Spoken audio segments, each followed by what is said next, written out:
Hi, this is Aaron at the Fire Within Fitness. I like that. It's got a good ring to it. But I am here today to tell you to question authority. That's right, question it.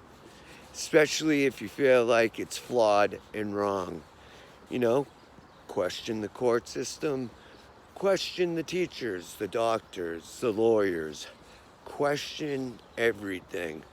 Question a fat doctor who wants to give you advice on health. You probably don't want to take his advice. Yeah, the last primary care physician that I got was 500 pounds, and I'm not even joking. And he's trying to give me advice. Someone who exercises daily, runs marathons, and has huge goals and feats that he'd like to accomplish. This year, although I got a knee problem, this year I want to do the David Goggins 4x4x48 challenge. I want to hike the presidential range in New Hampshire. That's 13 mountains. And probably a 50-mile half ultra marathon. These are goals. Right now the knee isn't cooperating, but I do have a mountain bike and I do plan on using it to strengthen my knee. So anyways, question authority, because your conscience is the ultimate authority. And by not obeying your conscience, that's the ultimate way of saying fuck authority. You know, you want to listen to yourself, because your conscience and your subconscious jobs are to preserve you. And so they're not going to give you misguidance. They want to guide you and preserve you. And your subconscious mind is a strange thing. It's great. As soon as you hurt yourself or injure yourself, cut yourself, right? Your subconscious mind goes directly to work immediately to heal and preserve you. So by that fact right there, that tells me that there is something greater than ourselves, that there is some kind of creative intelligence, some kind of infinite intelligence. Our bodies are an island universe. In this universe that is so vast and grand, our atoms in our bodies are mostly empty space, just like above. As above, so below. You know, it's mostly empty space in our bodies. But I also would like to talk about addiction. I have been an addict on and off throughout my entire life. The last 3.5 years have been complete sobriety with one hiccup. I do not abide by the rules of AA or NA. I abide by my rules. You know, I know some people are like, oh, wow, that's arrogant. When I see flaws, I don't want to abide by that, because then I'd be abiding by flaws. And although I am going to the noontime meeting tomorrow, and I am the speaker, I'm going to speak in front of 50 people, but it's more so because I want to become a public speaker, and I want to be able to preach the benefits of personal development. And I just don't preach it. I don't just preach it, right? I practice it. I exercise daily, sometimes 2, sometimes 3 times a day. You know, kind of nursing the knee injury. And so walking, it lets me know that it's there, but you know, it's manageable.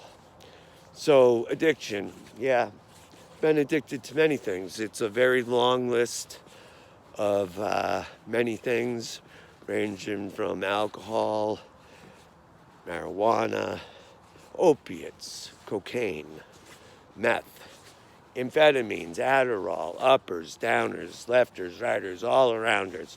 You know, I was hooked on benzos for a while, benzodiazepine, which is Valium and Ativan, stuff like that.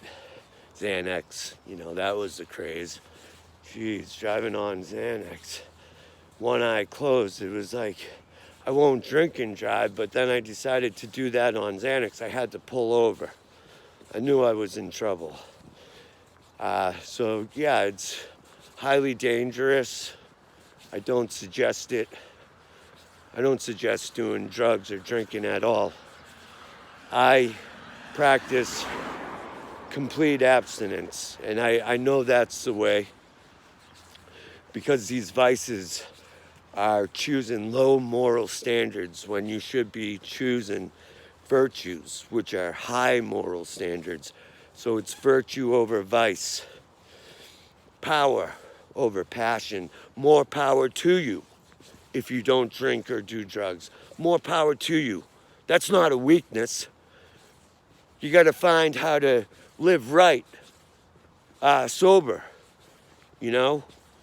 And you could have the time of your life, because when you integrate all the needs and capacities of your life, which are summed up in these words right here: to live, to love, to learn, and to leave a legacy. To live is your physical fulfillments: exercise, house, clothing, security, stuff like that. To love is your social and emotional needs and capacities. To live, to love, to learn is your mental fulfillments, your knowledge, your wisdom, striving for enlightenment, spiritual awakening. Well, actually, that's to leave a legacy. To leave a legacy is the keys to your spiritual fulfillment, your spiritual needs. Meditation, prayer, asking and receiving. And my spiritual needs are to wake up early, practice gratitude, because I believe gratitude is an emotional mindset. And the more you practice gratitude, the emotional abundance of gratitude, the more you're grateful for and thankful for, the more you'll end up receiving in return. By pumping this good and positivity into the world, that will reflect back to you. I have to believe that. I truly do believe that. I've felt it. I've seen it with myself. And I just want to keep on going and pumping positive words into the world with genuine hope for the betterment of humanity. It's all I want to see. There's too much pain and suffering in the world to stand by and close your eyes and avoid and ignore it. You know, I want to alleviate some of that. There's a lot of it, especially with the drugs out nowadays. They're just killing people. On Christmas Eve, I had another friend go. They say that it was the drugs, you know. I don't know what he was doing. I worked right next to him for 2 years in 2017 and 2018. And it's too bad, because he has a 5-year-old daughter now. Now that little girl doesn't have a father. She's going to grow up fatherless. And I know little girls need their father. I know it. I will never, I will do everything in my power to leave a legacy for my daughter because she is so deserving of the good things in life. Good education, good food, health and fitness. That's all I want to give her. I don't need to give her plastic toys for Christmas to prove how much I love her. I need to give her real stuff that builds you. And, through your daily habits, having great daily habits will build a great character that you could give away to the world. Wes Watson says to create the man you admire in every way and give him to the world. That's his mission statement. Strong, powerful.